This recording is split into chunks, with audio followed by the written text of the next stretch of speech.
అన్నం తినిపిస్తుంది కదరా నీకు.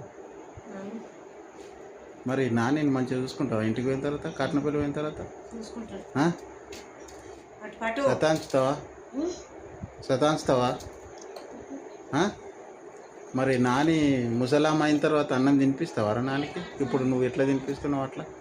ఒకవేళ సాత కాదనుకో అన్నం మొత్తానికే కూర్చోరాదు లేవరాదు అనుకో, అప్పుడు మీ డాడీ లేడు, నేను కూడా వేరే కాడ ఉన్నాను అనుకో, నువ్వు ఉంటావు అనుకో, అప్పుడు తినిపిస్తావా? లేదంటే ఈ ముసలి దానికి ఏంది తినిపించేది అంటావు?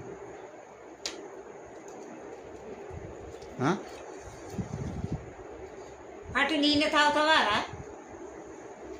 ఆగే మాట్లాడుతున్నాడు, ఆగే చెప్పురా. తినిపిస్తావా అంటే గట్టిగా చెప్పురా. తినిపించకపోతే జైలు వేయాలన్నా నిన్ను?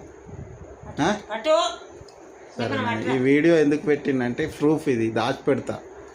ఒకవేళ నువ్వు తినిపించలేదనుకో ఈ వీడియో చూపెట్టి నిన్ను జైలు వేపిస్తా.